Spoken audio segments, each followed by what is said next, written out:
আসসালামু আলাইকুম রহমতুল্লাহ। একে একে সব দরজা চীনের খপ্পরে পড়ে হচ্ছে বন্ধ। আমাদের পেছন দিয়ে শুধু বেরোচ্ছে গন্ধ। আপনারা জেনে অবাক হবেন, চীনের ব্যবসায়ীদের খপ্পরে পড়ে বাংলাদেশের পাবলিক কিছু স্ক্যামিং, প্রতারণার ব্যবসা জুড়ে দিয়েছে। সেই প্রতারণার ব্যবসা করতে যেয়ে নেপালে 15 জন বাংলাদেশি আটক হয়েছে। সেখানে 7.5 লাখ টাকা দিয়ে একটা হোটেল পুনরায় ভাড়া নিয়েছে, নিয়ে সেখানে স্ক্যামিং ব্যবসা করে।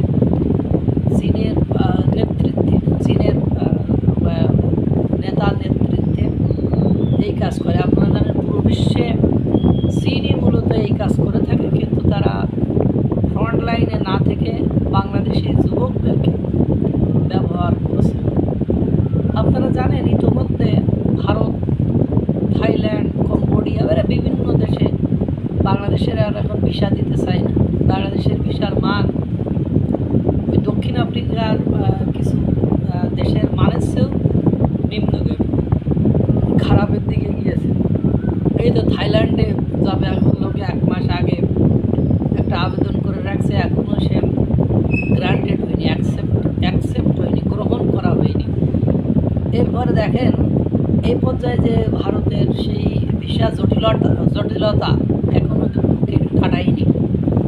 আর আপনারা জানেন চীনের সাথে আমাদের অত্যাধিক মাখামাখি, আমাদের নতুন প্রজন্ম তাদেরকে আদর করে, জামাই আদর করে চীনালারা ডেকে নিয়ে যাচ্ছে, যাদের মানে নিজের এলাকায় ভালো একটা প্রতিষ্ঠানে যে কথা বলার মতো যোগ্যতা নেই।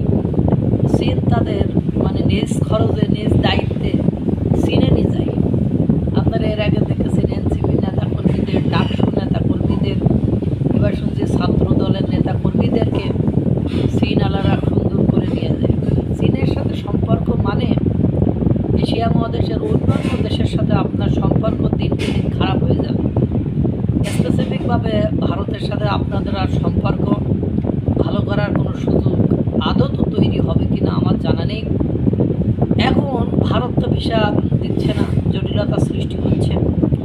এখন নেপালে ইজি অ্যাক্সেস ছিল, নেপালে যেতে হলে পর্যটন কেন্দ্র আছে ভালো ভালো, নেপালে যেতে হলে আগে কোনো ভিসা জটিলতা ছিল না। কিন্তু এই স্ক্যামিং এর কারণে 15 জন বাংলাদেশে আটকে যাওয়ার কারণে হয়তো অদূর ভবিষ্যৎ চীনের খপ্পরে পড়ে বাংলাদেশের নেপাল পর্যটন কেন্দ্রগুলো ভ্রমণের সুযোগ থেকে পর্যটন প্রিয়, ভ্রমণ পিয়াসু মানুষগুলো বঞ্চিত হয়ে যাবে। ভারতের শুধু দোষ না দিয়ে যার সাথে সম্পর্ক করেছেন এই চীনকে নিয়ে একটু অ্যানালাইসিস করেন, একটু বিশ্লেষণ করেন। হালকা সুযোগ সুবিধা দেওয়ার নাম করে আমার আপনার ইমেজকে পুরো বিশ্বে কীভাবে এই চীন নষ্ট করছে সেটা একটু দেখার চেষ্টা